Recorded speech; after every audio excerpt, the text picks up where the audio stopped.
What is going on, guys? Welcome to the Wednesday night live stream. I have the one and only Chris from ACI Aquaculture. How you doing today? Doing great, Devin. How are you? Excellent, thank you. So I know lately you've been doing some really interesting stuff with pH, and I know there's been, for ages people have been saying, higher pH increases coral growth. So what has been your experiences there? The difference of higher pH? Well, I was never one to chase pH, and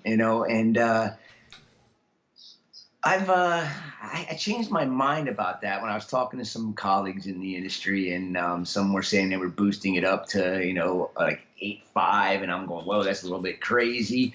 I said, but with ours being in our systems that were at our farm being in an open air environment, I'm like puzzled as to why my pH in these systems, even in a system that doesn't have a calcium reactor, was never going above like 8.13 Mm-hmm. and bottoming out at like 8 or 7.85. And I'm like, this cannot be good, but it's obviously not bad because we're having really good results Mm-hmm. with our coral farm and as well as keeping, all of our imported corals. But I said, you know what, I got to figure something out. So a friend of mine, he's a marine scientist, got back into it here with me. And he's like, I think I got an idea for how we can do this. He's like, we can try the sodium hydroxide, Mm-hmm. or we can try another one, which is even more potent, which is potassium hydroxide.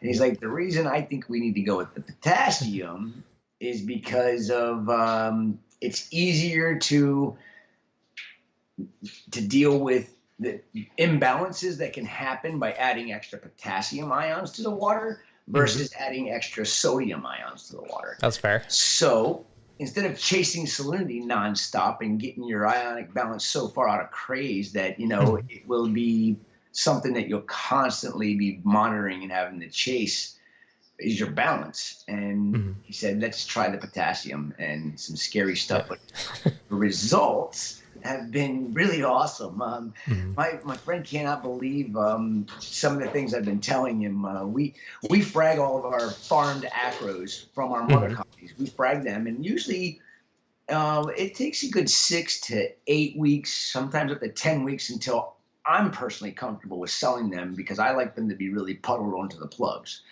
Yeah. And it just so happened that we fragged one of the most popular acros that we farm. Is called our Pink Panther. Absolutely stunning tabling acro, real Nice. tiny correlates. You've seen it, haven't you? Yeah, I think so. I think you sent me pictures probably last summer, but yeah, that was one I'm pretty sure is pretty awesome. If you weren't in Canada, I'd send them to you. I would know. Dang imaginary lines. But what I'm getting at here is we fragged the mother colony, both mother colonies of the Pink Panther. I guess it was the day before I decided to go through this crazy idea and start dosing potassium hydroxide. And now I'll get into that more here as we're going along here. But we fragged them, the Pink Panthers, and I think it was 7 or 8 other colonies that were ready to be fragged so that we could release them onto the market. And come to find that in 5 weeks, I'm looking at them going, what the heck is going on here? I'm like, our pH has been not below 8.23, and it has been peaking as high as like 8.49, 8.5. But yeah, it's up there. It's like a natural rise because we stopped the potassium dosing at like 8.23. Yep. And we'd do calcium hydroxide or Kalkwasser at other times, so that way we're not overdosing too much potassium. And I've gone through so many scenarios with this potassium hydroxide dosing, and I still don't know everything there is to know about it. I don't think I ever will. It's very scary for me to do things like this. I mean, well, you're on massive coral systems with a lot of coral in it too, so your test subjects are high stake. Exactly, and I get, but the bottom line, in about 5 weeks, I literally was like, we can launch these corals. They're ready to go. And my guy, Steven, that does the farming, he's like, I was thinking the same thing. He's like, we call it the Pink Panther. He's like, but the body's so deep pink He's like, it's almost red. And he's like, I don't remember it being that intense. And the base was always like a really dark, deep green. Yeah. And the polyps were just a little bit brighter pink. Well, the polyps, since we've been dosing the hydroxide and getting our pH up, my gosh, the polyps are like blazing red. The very tips of the acros are bright red, and all the new growth is, I mean, they're growing. We're cutting from frag to release point in almost half. It's not quite. It's about maybe cutting a third of the time off. Maybe that's pretty decent growth, though. You know, and as a coral farmer, you know, our goal is to. Yes, I'm live, buddy. Hello, people. My son Isaac. Hi. I feed Bubba. I just wanted to be in the video. Sorry about that. You have the cat. But anyhow, yeah, I mean, as a farmer, you know, our goal is to, you know, produce the corals and allow them to be on the market for our customers. And in our systems that we have currently, it's, you know, we're not where we need to be. We have so much coral we're farming, and the new system's still not done. Yeah. But testing it on my main farm system, I've gotten so much hate from it. You know, people are calling me an idiot, and, you know, you don't know what you're doing. I can't believe you're doing something so stupid. And I'm just like, you got to try something somehow. And if you do something like this in a very controlled way, well, the results speak for themselves, right? Exactly. You know, and it's not just the growth. You know, we always knew, you know, we always know what the potassium level should be in natural seawater, which is right on 399, 400. And I know people that would keep it, you know, like 400 to 420. And I talked to some people that keep it at like 500, 550. And I'm like, why? Well, we're keeping ours with dosing the potassium hydroxide right around 450, 470. It makes every single color.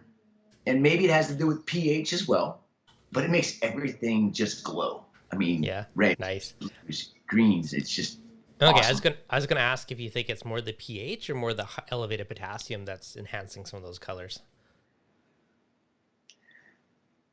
I lost you. Oh, okay. Do you think it's more the higher pH, or do you think it's more the extra potassium in the water that's making some of the corals or colors a bit brighter? Devin, I wish I knew. You know, that's the unfortunate thing about this. You know, I mean, if I had been trying to dose the, you know, calcium hydroxide to get my pH to where it is right now and currently, you know, I'd be chasing salinity constantly. And you know, I mean, because this is the thing. You know, if I was just doing calcium hydroxide, I'd have a much more controlled way of knowing whether or not it's, you know, the pH or whether it's the potassium. And honestly, I know it's got to be a little bit of both. Probably. But there's so many things that are happening with what we're doing. I mean, I don't think I'll ever learn it all. I mean, there's too many variables. I mean, never. Devin, you're never ever gonna know it all, ever. No, and I don't want to. And listen, that's what I love. That's why I love this. You know, I was a science geek when I was a kid, and it always fascinated me. Chemistry always fascinated me. You know, when I went to college, you know, I took bio and I took chemistry, and you know, I wish I would have finished it all. Kind of was a little stupid when I was younger, but hey, you know, live and learn. I wouldn't be. You're still doing it now, so you know, and I have a really good person helping me out with all of this, you know, and something that for pH, you know, the ideal aquarium or ideal system would be for a true ionic balance to happen in your system. And honestly, I don't even know if it's possible for that to happen in a system. There's, again, too many variables, but you can always strive to get the ionic balance you're looking for. And one of the things I'm learning here with pH is it dictates everything. I mean, you know, the growth of the corals has gone, you know, has jumped tremendously. I mean, we have even our LPS corals are growing faster. some of the Fabias and Fabites, and of all things, Blastomuses are one of the slowest growing corals that I've ever had the privilege of keeping in an aquarium. We got this piece that was about, I don't know, it was about this big. It was a beautiful mother, wild colony back, I don't know, I think it was in August. And I was just drooling over this piece of coral, and I'm going to keep it. I'm not going to sell it. I'm not going to sell it. And everybody's like, we posted a picture of it. My wife, she can't control herself when something's gorgeous, and she posts a picture, and then everybody begs me for a piece. And so I ended up saying, you know what, let's spread the love out on this coral. So I cut it into, I think it was 9 or 11 colonies, small colonies, and I kept the one for myself because I want to see what happens. Yeah. And when I fragged it, it was before we started playing with the pH. And I remember just loving looking at that coral, picking it up, looking around the sides, where the cuts are to see if there's any growth, any babies, nothing. And I had blastos that had been in my system for years. Nothing. I mean, a baby here and a baby there, but that's about it. And since we started dosing the potassium hydroxide with the pH going up, keeping it up at 2, right now it doesn't go below 8.27.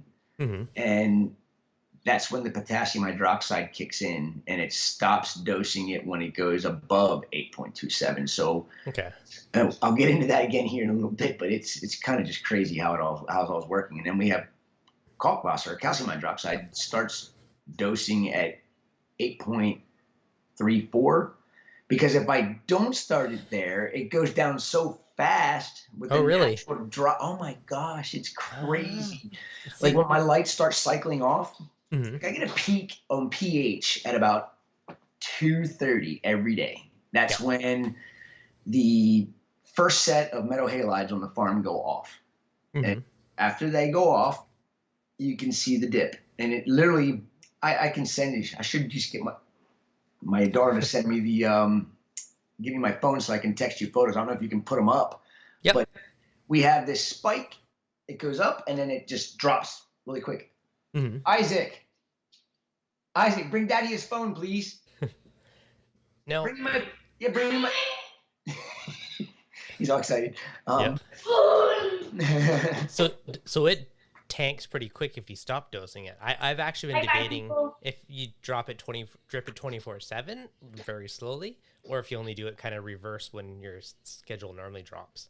I'm too scared to do it. I'm still playing with it. That's why.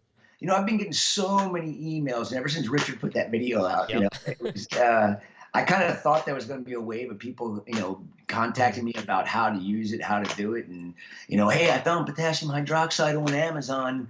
I'm like, what's the percentage? It's 90%. I'm like, you know what the 10% is?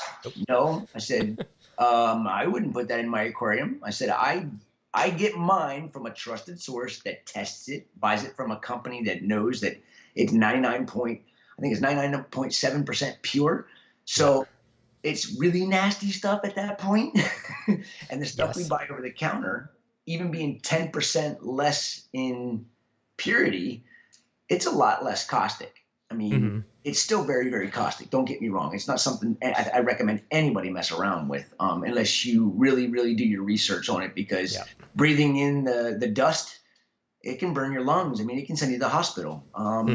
Getting it in your mask, goggles, gloves, like safety if you are messing with this stuff. It is nasty. Like butchers can use it to dissolve bones, like nasty stuff. Nasty. Yes, it is that bad, and that's why I don't want to be a part of really giving out any, much information about it, because I don't want somebody coming back to me and saying something. And listen, this is what I'm using. If it's not exactly the same, I don't know how it's going to react. I don't know what the impurities are if you're not getting the purity that I'm getting. And if it's not found or tested and actually trusted by somebody that knows what they're doing to use the product, to get you the product, why would you put it in your aquarium? I mean, heck, it's used in drain cleaners. I think there's a drain cleaner that's got potassium hydroxide in it, and I'm going, yeah, great. Somebody's going to put that in their aquarium one day and see what happens.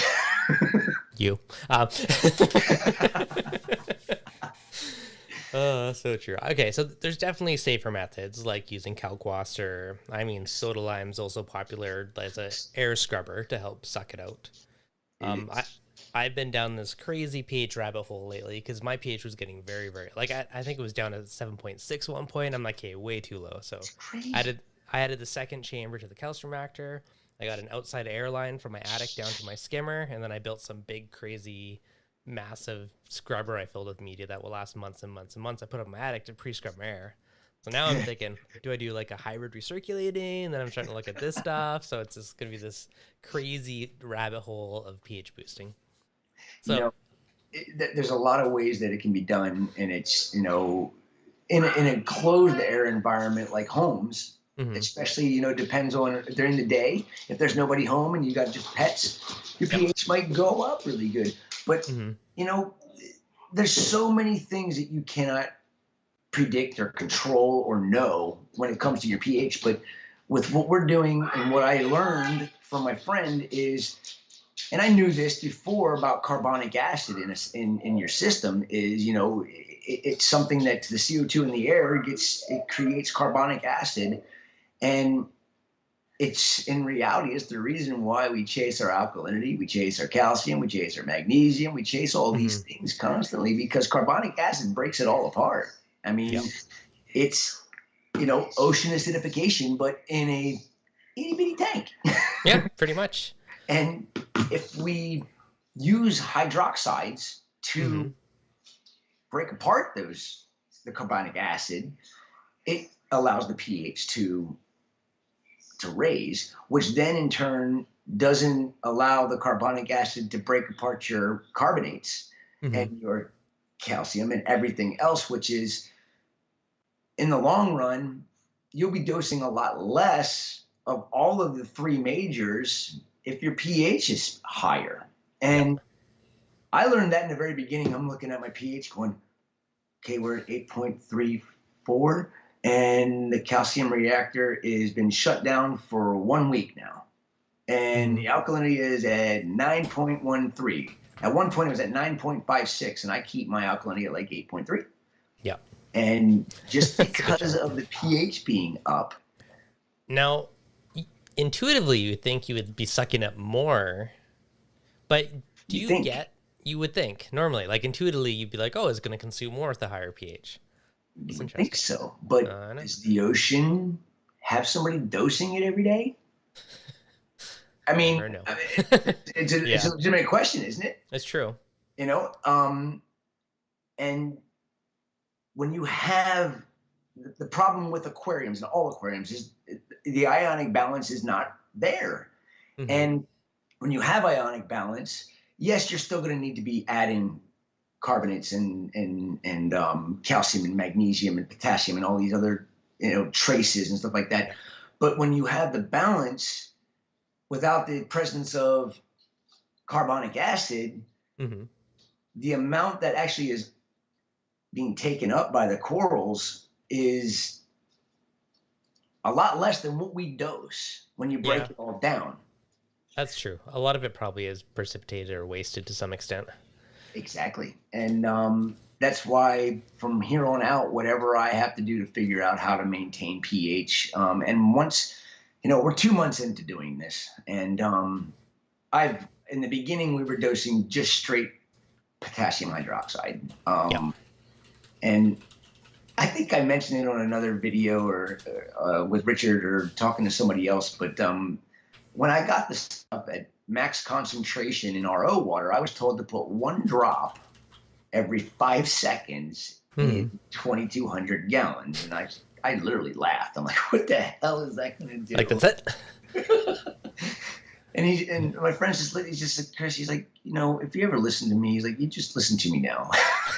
He's Just like, trust me. he's like, I didn't want to send you the flakes, the dry, because Hmm. I was worried about the possibilities of what could happen if the dust got in your eyes and made you go blind, or Hmm. and he's like, it really is that bad. I mean, it's It's horrible nasty stuff. stuff. And he's like, just trust me. So I did 1 drop every 5 seconds, Yep. and I just walked away. And I swear, I'm my apex. I got it up, and I'm going, whoa. pH was normally at 8.13, and I've only been dosing this stuff for an hour and a half, and we're at 8.32. Yeah, that's a big Yeah. boost. So in reality, I literally dosed in about an hour. I only dosed about 1 mil, not even 1 mil. Wow. And that's how much the pH went up. But I also have to take into consideration that was when the lights were on, the metal halides had come on, so it was on its way up for the peak. Yeah, I'm gonna send you this picture here. See if you can pop it up so people can see it, because it's pretty interesting. Should I send it to you over Messenger? Yeah, sure, that works. All right. You can really. Oh no, I don't have it on there. I gotta take another photo. Okay. But you can see exactly when the lights go off. Okay. Now, do you think you can have too high of a pH? Like, is there a point where you're like, hey, too high? Or could there be an issue if it's too high? Or what is that point? Because I see 90% of people are like, oh, how do I raise my pH? I see the odd person that's like, how do I lower my pH? But I've been talking to my friend Chris about this, and he said that if you get much above 8.6, he's like, that's when you can possibly start seeing issues. And he's like, I've never gotten it above like 8.55 when he was experimenting around with certain things years ago. Yep. He said, but I know that it can get bad, because the more alkaline you get, it's like a low pH instead of it being acidic. It's yeah. You know, that's fair. Not good. It's not good. So yeah, I guess I always wonder what you consider the upper limit would be. Like, what's the highest you would have it? The highest it's ever gone in my system since we've been doing this is 8.52. Yeah, that's pretty high. And I know why that was. It was because I was just using the straight potassium hydroxide in the beginning. And at one point, I mean, we had it figured out that after doing the experimentation with it overnight at the 1 drop every 5 seconds, I learned that didn't keep it where I wanted it, where I thought it should be. So we bumped it up to 1 drop every 3 seconds, which then if a true drop, if it's measured properly, 20 drops basically makes a mil. So that was roughly 1 mil per hour. No, 1 mil per minute. Yeah. And 60 mils an hour. Okay. Yep. So I got nervous about putting that on a dosing pump. I'm like, what happens if the dosing pump sticks on? What if it dumps like 5 mils in at one time? I'm like, it'll go to 10 and everything's dead. So we ended up diluting the entire, diluting it by, with 2 gallons of, 1 gallon of pure hydroxide solution to 2 gallons of RO water. So we were at 1/3 solution. And I was much more comfortable with that because, at least at that point, if it actually dumps 5 mils in, I know it's going to go up, but it's not going to be to the point where it completely nukes everything. It's probably a lot less nasty diluted as well. Yes. Did I send that to you? I haven't got it yet. Oh, right. There you go. Just popped up. Okay. So you can see the peak is, I don't know, you should be able to zoom in on the photo. Yeah, the peak is it's right there at 2 o'clock, 2:30. Okay. And then you see the drastic drop. Yeah, that is a pretty solid drop. It's a pretty solid jump. So that's when you first started dosing. It was like whoop, straight up. No, that's when the lights come on. That's that's like a straight up cliff when that kicks in. You know what's funny, Devin, is my pH has always had that swing like that. Even really? when it was lower, like I can send you a screenshot of that I did when I first started doing this, and you can see it was back on 10/3 or 10/5 October is when we started, and it was I'm gonna see if I can find that photo that I took that I sent over to my friend with the pH graphs that we had been monitoring back and forth with, and you can see where the pH was, and then when we started dosing it, how it just never fell below that certain point. Yeah, I got so many photos. I'm gonna go through a billion of them to find it. But Yeah, I'm looking at my graph right now, and it's much more gradual. You're just like straight line almost. Yeah, and we there's a lot of light over that tank too. I mean, we're nuking it with, there's 14 between 250 watt and 400 watt metal halides that run for 5 hours a day. And we're also in that open air environment. So as soon as the lights come on, I don't know if it has anything to do with it, but I mean, you also got to think about the biomass that's in there. Most True. people don't have the biomass we have in a small space. I mean, No. 50,000 frags into 2,200 gallons of water, plus I don't even know how many mother colonies. I have to recount them. It's inventory here next week, so I'm not looking forward to counting all that stuff up. But, there's just what I'm being told, and the reason why I have such spikes is because when the lights come on, you got all that biomass that is, got zooxanthellae living in the tissue that's all of a sudden photosynthesizing and causing the pH to just shoot straight up. Yeah. And when I have my Kalkwasser dripping and dosing, I don't use a drip on Kalkwasser. I use a 55-gallon barrel, and I think we dose 560 mils every 10 minutes. That's a good chunk.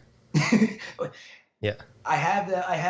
This is one thing I've learned. I was never an automated person, but Terrence from Neptune, he sold me on it, but it took me a year to really be sold on it. When I met Terrence, Yep. He was like, you got to get him, man. He's like, you're going to love him. You're going to love him. And then the whole Trident thing came out, and he was talking about that back at Reefapalooza 2019 when my booth was right across from his. And I think it was February of last year. So I've had my Tridents and my Apex systems since February. And God, it made me more of an addict. Now I'm looking at them constantly. My wife's like, you can't stop obsessing, can you? I'm like, no, I'm dosing this crap. And she's like, I can't believe you're even dosing that stuff. You're like, it's working. She sees the results too. Yeah. But it's the fact that I get the alkalinity readings all the time, and I can monitor my pH, and I can tell my dosing pumps what to do, when to do them, how to do them, and put all these rules into effect. It really makes it able to. I mean, it makes it safer. Make me able to, say again. It makes it safer too, right? Because then you could have it stop it if it's too much and all that other jazz, right? Yes, I agree, but I still don't trust the AI. Fair. That's what scares me more than anything, because it's prone to power surges. It's prone to, there's so many things that can cause that brain to cause issues. And I dread the fact even thinking about that thing not working properly and something going wrong. Oh, gosh. I know. Just shut off. I'm okay with that. Yep. Okay. But, all right. So we're on your big system. You're doing the potassium until it gets too high. Then after that point, you're swapping over to calc. Do you have a calcium reactor or anything else supplementing like the other chunk of it? Yeah, we have. I have a calcium reactor on the system, and it was really baffling to me. I used calcium reactors when I started ACI, and then I got away from calcium reactors and was doing basically 3-part dosing. Yep. And as we got bigger and bigger and busier, I just like, this is ridiculous, dosing all the time. And, you get a spike, it goes down, and it spikes and it goes down. And it's like, I need something to keep things more consistent, and I know I'll get better growth. So when we put the calcium reactors on, in that farm system, the reactor is rated for 5,000 gallons. And I thought I'd be able to use that reactor to grow into and to grow the system out bigger. And without the pH being stabilized, I was dosing through the reactor 2 liters of effluent per minute. That's a good chunk.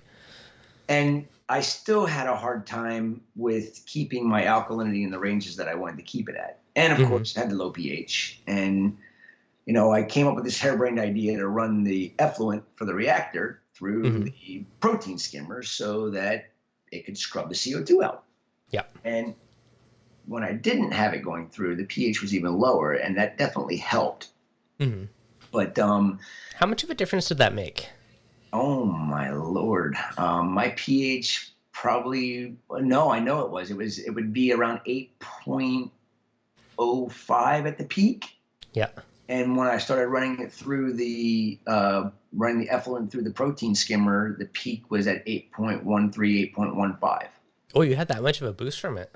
Yeah. I mean, it really was. Wow. We got my protein skimmers are, they're beasts. You know, they're really big for the system. You know, I like them too. I mean, the Bubble Blaster 10,000s that are on the Reef Octopus, they really, really, you know, the bubbles are so fine, and they really do a good job. And scrubbing the CO2, they did an excellent job at. And I still run it that way. That's a solid boost. I remember I tried it for a while, but I got a 3D print something to hold it there. It kept trying to suck in my little RO line into it.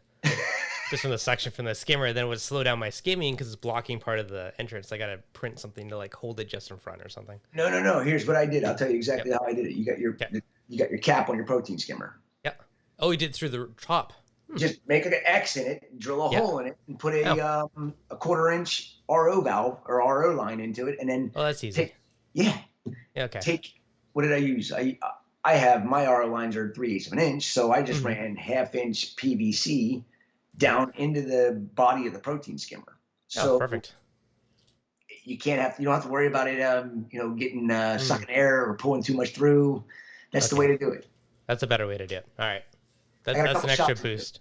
What's that? I might have to do that next. That's another boost to the pH. Shops that do it. There's a couple shops that do it, but I mean, see, we're in an open air environment, so you might not get the same kind of results that I got. You know, I don't have anything sealing my building. I got gables that are wide open and a vent in the ridge. So if it's spoiled, if it's 32 degrees outside, it's 32 degrees in my building. You know, and it's funny how when we started doing the pH, playing around with it, that it was really hot and humid. And I'm like, thinking we got it all dialed in. I'm like, look at everything. Everything's doing so good. I got the calcium hydroxide is dosing at 8.34. So it actually does dose at the same time as the potassium hydroxide sometimes. And we're dosing almost 15 to 20 gallons of Kalkwasser a day. Tons. But once it gets to the 8.34 on the natural rise, it shuts off. So for about 5 to 7, 8 hours a day, it doesn't even dose anything. And you can see that in the peak, in that picture I showed you. Yep. There was something else I was getting ready to say. Oh yeah, and the humidity and all that plays a huge role in the pH of your aquarium. The humidity does, eh? Oh my gosh! Listen, I'm like sitting here scratching my head, and I'm calling my friend Chris, and I'm like, nothing's changed.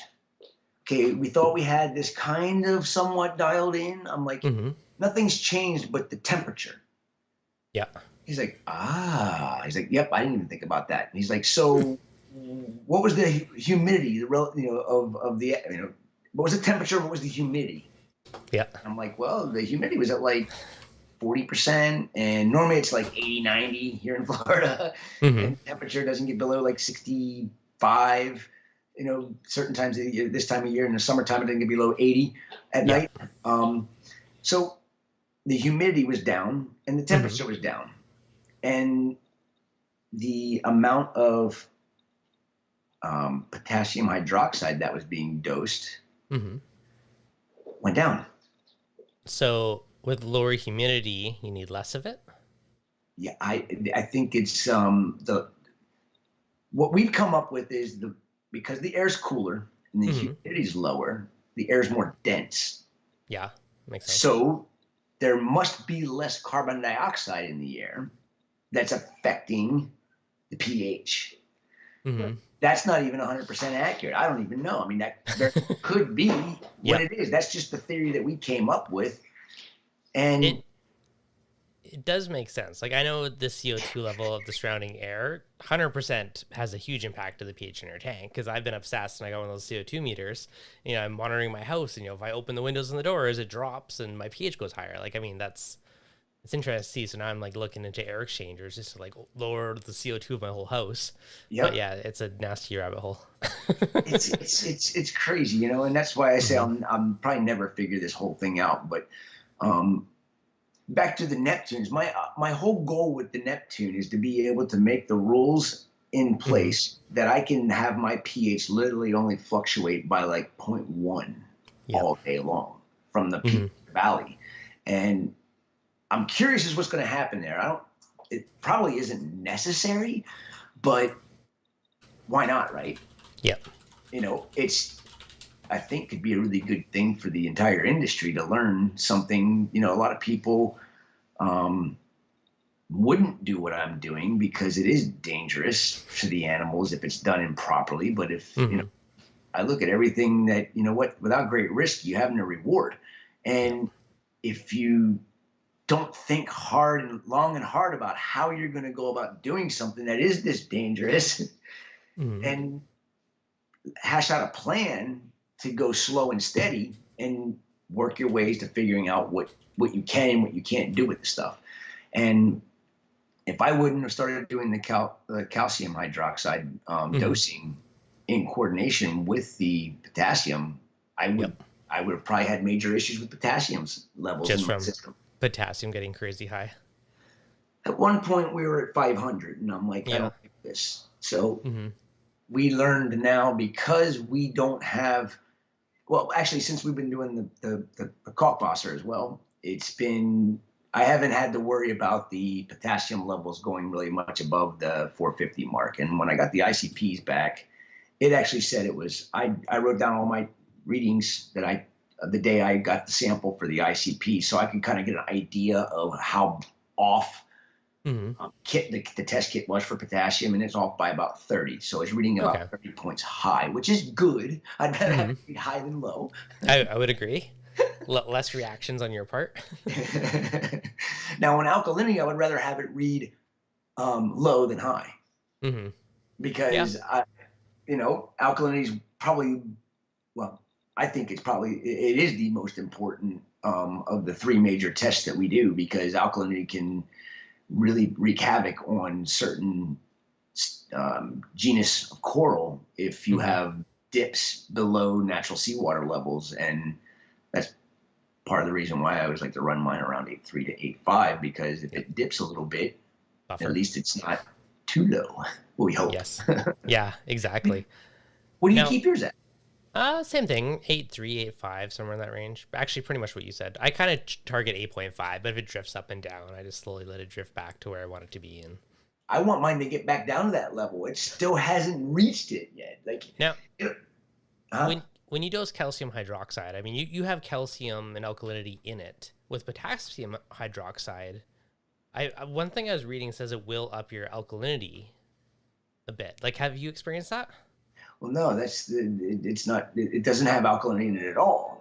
It's the calcium hydroxide has calcium in it and hydroxide ions. It doesn't have anything to do with your alkalinity. But the reason why your alkalinity boosts is because it's breaking apart the carbonic acid that destroys your carbonates. Yeah. So everybody thinks that it has an alkalinity booster in it, but I do. In a sense, I guess you could say it does. But it really doesn't, because it's just keeping carbonic acid from breaking apart your alkalinity. Okay. Does that make sense? Yes and no. Carbonic acid breaks apart carbonates. Yes. Which causes the pH to drop, causes your alkalinity to drop. But it would still have to be adding some alkalinity, because, like, on my frag tank, I've never put a drop of alkalinity in that tank. All I've done is Kalkwasser on it so far, which is actually amazing me how well it's working. But anyway, aside from that, and it keeps it dead stable. My calcium, all that, like, everything's super stable on it. I've only ever dosed calc to that tank. You know what? And why do you think the old school reefers only ever used Kalkwasser? Because it's proven to keep things stabilized and keeps your pH up, which keeps your alkalinity in solution. Fair. So, how often do you water change on that tank? I haven't done one yet. Oh, you haven't? Okay. Well, it's been a few months, right? Or you have rock in there, right? Nope, not much. It is. You don't have any rock in there? There's a few chunks, but not much. Okay, but that's helping keep alkalinity in there. Yep. There's a few chunks that have coral on it. But yeah, it amazed me. Like, I'm honestly amazed how in the past I've used Kalkwasser and I could never keep up with my tank. And then this one, I put this like over the side holds like 3 gallons of water and throw a cup of calc in there. And everything's been absolutely stable. It amazed me. How much coral do you have in there? It can't even be uptaking that much. It's a good chunk. I don't know. I'll send you some photos later. But yeah, I am honestly amazed that it's doing so well and so stable just off calc so far. And I'm just impressed it could keep up with it. Like, calc's fairly impressive. You know, I've always been one to keep things simple, and I like getting into the whole science of it. And, you know, one of the things I used to always do in my aquariums when I first started into this was I'd do a Kalkwasser drip. Mm-hmm. And I didn't really do much of anything else as well. And I think even the Joe Waiula up at Long Island only uses Kalkwasser in his system. I don't think he has a calcium reactor or anything on it anymore. He just goes to a ton of Kalkwasser. And look at his tank. I know. It honestly amazed me how well it's worked. So, I mean, on the safe dosing realm, Kalkwasser works wonders. It does. Now, I might try both of these because I'm crazy and curious. In a very diluted, very slow, cautious amount. But still.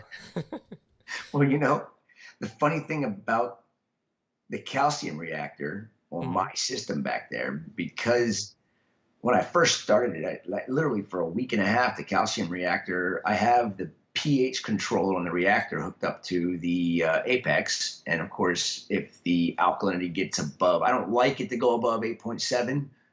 And if it does, it shuts down the pH controller, which then in turn doesn't allow the CO2 to be injected into the reactor. Mm-hmm. So for a week and a half, it was shut down. And my alkalinity went all the way to 9.5. And then after that week and a half, it finally got down below 8.7. Mm-hmm.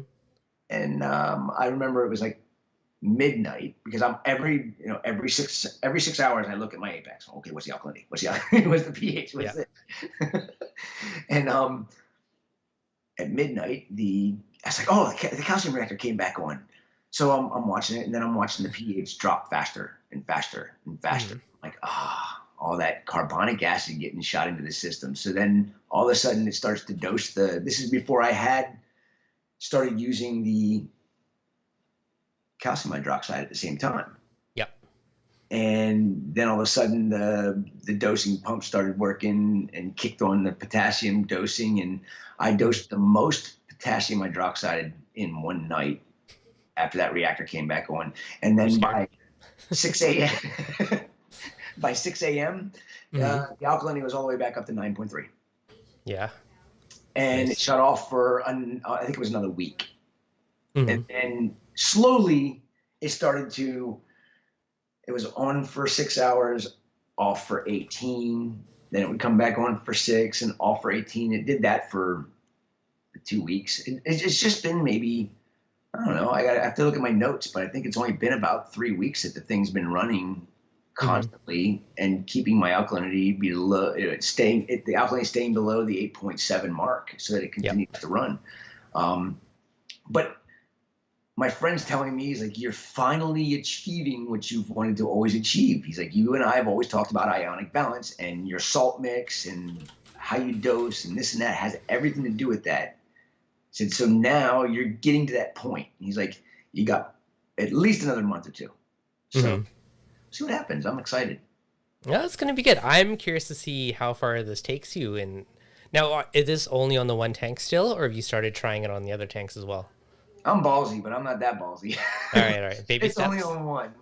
So after how long would you think, if you're 6 months, a year in, at what point are you like, all right, I'm confident, the results are amazing, we're going to expand? I think what I want to do is I want to get through the winter months down here because we do have a lot of extreme weather that can hit us that I really don't know what's going to happen when it comes down to it. Since I'm learning atmosphere has a lot to do with your pH, I don't want to put it on another system and then I stress enough as it is. I don't need 2 or 3 systems to stress about right now. One's enough. That's fair enough. Okay. And it's like I've always said, slow and steady. I don't like to do anything.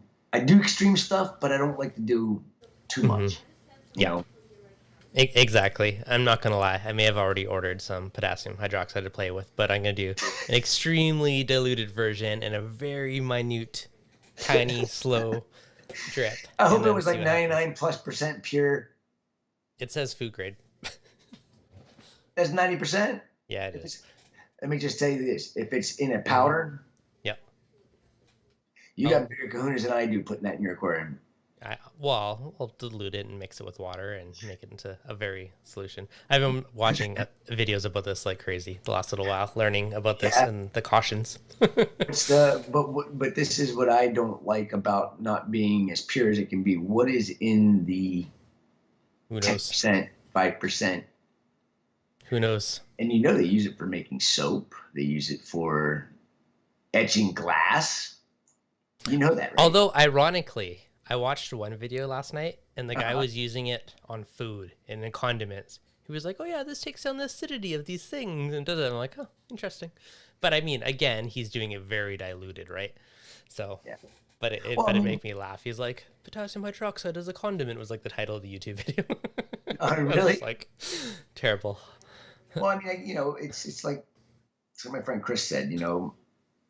If you know what you're doing with it, or Hmm.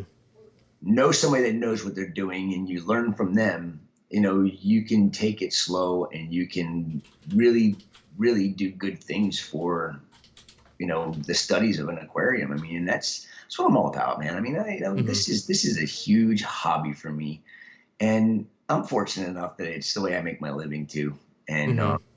it feel blessed all the time that I'm able to just wake up every day and go to the farm, enjoy working, come home and see my family, Yep. control basically what I do in life, because I've got a hobby that turned into a business. That's awesome. Hey, that's a good way to be. It's kind of Enjoy the it. American dream, wouldn't you say? I'd say you're living the dream over there. It's good. Get to play with coral all day. I'm sure many people are jealous about that aspect of it. Even Oh, though it's work, it's still fun. I've handled more coral in the last 3 days than I've handled in a long time. My fingers are about ready to fall apart. It's our year end. Every year we have a year end customer appreciation sale where we bring in a Nice. lot of coral. And I went a little Hmm. overboard this year, and we blow it all out at 35% off. And it's just, I don't know. I think we packed out well over 2,500 to 3,000 corals in Nice. 3 days. That's some crazy throughput. And Busy guy. yes, we still got more too. I mean, I could probably do this Mhm. at the beginning of the year, because I'm closing on Friday and I'm not opening back up for 2 weeks. Yeah. Nice. That's good for you. I could take a little time off. Now, Yes. yeah, so it's definitely a rabbit hole. Word of warning out there: if anyone plays with this, extremely diluted, extremely safe, masks, gloves, all everything's goggles, like super safe. Throwing that out there. Yeah. Extra safe, just use Kalkwasser. Even Kalkwasser is caustic, right? Even breathing that in is terrible for Oh, you. of So, course it is. Of course it mhm. is. I mean, but you can put your hand in Kalkwasser water, and you're not gonna be slimy when you pull your hands out of Not it. gonna melt your flesh off. No. Well, no. Uh, In all yeah. seriousness, though, I Hmm. I made the mistake of being complacent when I was putting just the lines that go inside the bucket that holds. When I mix up 5 gallons of the 1/3 solution at a time, Hmm. and it lasted well. It lasted 1 month, so Yep. that was what it was, almost 20 liters that I dosed of that in a month of 1/3 solution. But I made the mistake of picking up the line that went in, and then I picked it back up, and whatever reason, I touched it and Hmm. got it on my thumb. And Yep. I'm like, and my thumb got like slimy. Really? Oh. Like, yeah, it was really weird. And I called my friend Chris, and he's like, dude, your skin was literally dissolving. That's why it was slimy. He's like, and nasty. He's like, what did you do? And I was like, I put it right into a bucket of RO water. And he's like, good. And I still have a problem with that thumb. And Gonna that get was you like a 2 weeks ago. Gonna have to get you a hazmat suit for Christmas. Like Richard put in the video, what was that movie that was on? Breaking Bad. Yes. Yeah. Get the My big rubber employees, gloves. my Yep. employees thought I was nuts. I was all goggled up, and Now, do you think making it, like a quarter or like a sixth or just like way more diluted version to make it less nasty is worthwhile doing it, Yeah, you you know? have to dose a lot more. I mean, it would Mhm. basically be to the point for me. It doesn't make sense to do that because my You're point of massive. using, yeah, Yeah. I don't want to chase my salinity, Hmm. And honestly, when people dose a lot of Kalkwasser, a lot of people say they chase their salinity constantly. It's constantly going down. And the whole point of the potassium hydroxide was because I could use something super potent Yep. in small amounts Hmm. that would, have a positive effect on what I'm looking for. Yep. That's why I haven't gone any farther diluted than the 1/3. And I actually, on the way home, was thinking about going to 1/2, Yep. half, max concentrate with a gallon, and then adjusting my dosage a little bit more. Hmm. But yeah, we'll let it go with how we're doing it now until I'm really comfortable. Yeah, no, that's fair. When I do play, I'll definitely be diluted, and I'm definitely gonna do ultra micro doses. I know like the Versa can do like 0.01 of a mil, so you can get really, really fine with it. So slow and A steady. quarter dose though, and I've never given it to anybody, but I Hmm. trusted Richard that he'd be would do it properly. Yep, Um, I think I scared him a little bit when he when he took it. it's for the good thing. Yeah, he um, he got about 400 mils of 1/3 solution from me, and I told him to mix 400 mils of RO water with it. He was put Yep, it into a 25-gallon nano tank, and I'm like, oh my god, dude! I'm like, I literally was sweating. I was freaking out about it. micro mil doses in there. I told him to put one drop in every half an hour, Hmm. and it did nothing. Yep. And I did that on purpose, just because I didn't have a clue on a small aquarium what even a quarter strength was going to do. And Hmm. I don't know exactly what he's dialed it into, but he still has a hard time, keeping his pH above. I think was it 7.8. Yeah, it was pretty low. Yeah, his was super low, which I didn't Hmm. even realize that pH seawater could get that low unless you did it on purpose. Hmm. Yep. 7.5 is low. Hmm. It's crazy low. Mine at one point with the calcium reactor, the CO2 after summer ended, right? All the windows closed. I think it was Yeah, down to like 7.6 or 7.7, something crazy. I'm like, way too low. Anything below 7.8, I'm like, so I've been on the pH quest ever since to up it. So, yeah. I mean, I'm I'm I'm excited to see how things actually progress with this. hmm. And will I eventually talk my friend into putting something out? He said no. Yeah. um, I think that, It would have to be very diluted, and then you'd have to use a bunch to make it justifiable. and at that point, what's the point? I mean, this is really, it's really just an experiment on pH. It Hmm. just so happens that we're using potassium hydroxide, and Yep. in the size of the systems that we have, it makes sense. Hmm. Where Massive scale. yeah, in an aquarium environment, 25-gallon nano tank like Richard's, you got what, a 210? Yeah. Yeah, about there.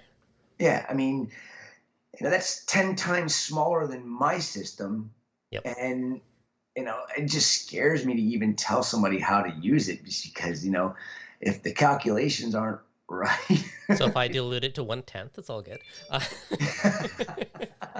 Hey, um, just be careful, Devin. Yeah, for sure. And I'd love to hear what you come up with. Hmm. I would be very careful with any information you give out about it, because you don't want somebody coming back to you. You told me to do this. Well, Yeah. your tank's different. Your house is different. Everything Hmm. around it, your biomass is different. And I think that has a big thing to do with it. Is what's your biomass in your system compared to your water volume? Because as you see with my pH, it spikes as soon as the lights come on, because there's so much photosynthesis going on. Yep. You Yeah, know, I'm amazed. You're just like straight up. It's like a cliff. Well, in the beginning, when the lights come on, we're still dosing Kalkwasser. Hmm. And I think that helps it spike even faster. But once it gets to the 8.34, it shuts that down, which Yeah. it only happens after the lights come on. It happens like maybe 45 minutes Oh, I later. just realized too. You're not using LEDs. Your lights are instant on. Yes. Mine slowly ramp up. I bet you that's why. Well, I have T5s that are very, with just T5s on, I get a max par of about 180 in my system. Yeah. When the metal halides are on, we get a max par of depending on what size the halide is, it can be 850 or down to like 550, depending on which halide it is and where it falls. Is it between two of the bulbs or not? Yeah, I mean, but as soon as light hits the system, you're going to start photosynthesizing. Yeah. No matter how dim it is. But again, the more intense, of course, the more photosynthesis is happening. Yeah, no, it's true. Now, it's very true. My other next big project is doing an air exchanger in the house just to like freshen up the air and get rid of all the CO2 and vicious circle. Did you get that? There's a product on the market. I think it's Ice Cap that makes it that you can put on your air intake of your protein skimmer. Yep. It sucks the CO2. Yep. I built my own version that's currently in my attic where it sucks all the fresh air from the attic down to my skimmer. That's what I'm currently doing. And then does it go through the media? Yeah. Okay, gotcha. I have 3, it's like 2 1/4 tubes that are like 3 foot long, these big towers of it. So I have 3 of those in like a little manifold that sucks in attic air, which is basically outside air. Oh, that's cool. And then stage 2, I was thinking about building like a semi-circulating one, so it kind of pulls half outside air and half recirculating to scrub more air, then air exchange in the house, and then potentially this other stuff. So it's like a whole slew, but I'm determined to get that nice high pH. You're kind of a geek like me, doing it on a different level, though. I love this kind of stuff. I love trying to figure out ways of making things better. I was the same way. I mean, it's like I can't get enough of trying to make the environment these animals are living in better. Yeah. And that's the whole reason why I'm doing what I'm doing, because I know it can be done better. But there's nobody out there telling me how to do it better, so I got to do it myself. Yeah, pretty much. It's just experiment, see what happens, try this, see what happens, and it might not be a massive difference, but each one little bits and they all add up to a bigger difference. Like I know before, like what did I say, my pH was like 7.7 or something at the low, and now it's 7.9, right? And now I'm up to 8.1, where before I wasn't even hitting 8. Nice. Yeah, I love it. Just all that little Devon engineering in the attic. Yeah. Yeah, okay, so this week, 7.89 is the minimum, 8.12 is the max. Now, if I click back in my timeline to, like, November, here, let's go to October or something, that minimum 7.65, maximum 7.9. So my old max is now my low. So, like, it all adds up. That's just crazy. I mean, I thought mine was bad at 7.85. Yeah, I wish at the time. But I mean, summertime, windows open, not an issue, right? But since I moved upstairs here and, it's more, I don't know if it's more sealed up or whatever the difference is. So it's crazy. Well, heat rises, which means there's less dense upstairs, which, I mean, CO2 rises, so there you go. I mean, and there's so many things that you don't even think about until you really start looking into every little aspect that could cause change. And it's never ending. Feed my brain more. I always. When we started this, I literally would come home from work and she's like, weren't you looking at that stuff all day long? And I'm like looking at my Apex going, but honey, this is, she's like, science for science. And I'm talking to her about it and she's just looking at me. Yeah, I think I got some of that. But now when I talk about it, she listened, but she didn't really want to hear it all the time. But now when I do talk about it, because I'm not talking about it nearly as much because I'm, more comfortable with it per se. Yeah. And now she kind of she gets what I'm talking about. And it's, nice. I get a little conversation out of her now. It's good. A little mad scientist in the making. I like it. I just need to get my daughter into it more now. She used to be. I just keep saying, why the farm system? What's that? Oh, she's in the chat. I just keep saying, why the farm system? What's she saying on there? Yeah. Going for the big reward. That's awesome. No, I appreciate you coming on. I appreciate the conversations. It's definitely lots of cool stuff experimenting with, and keep me Uh, updated on how it's going with you. I'm gonna dabble a little bit myself, but you're gonna don't hesitate to ask me if mhm. there's anything you come up or find out. I might have already been through it. Um, Yep, we'll compare notes later. and if you come up with something that I haven't been through, then it's something for me to look forward to possibly coming up to, running into. So, it's I'm happy to talk anytime, Devin. I enjoy it. Awesome. I It's appreciate you coming on. It's always good conversations. Love it. yes, same. I enjoyed it too. Thanks, man. Yep. Quick shout out Vermont John, Rob, Poorman, and Battle of Sierra. Thank you guys for the super chats. Mighty kind. Much appreciated. Yeah, I think I'm not gonna keep you all night, but I appreciate you. Thank you again for coming on tonight. Thank you so much, Devin. Yep. You have a great evening, and we'll be chatting soon. Thanks. You as well. And if you All right, guys bye. enjoyed this, as always, hit that like button. Yep. And I'll Thank you catch you for this. guys. Thanks for Yep. listening. All right, guys. Have a good night.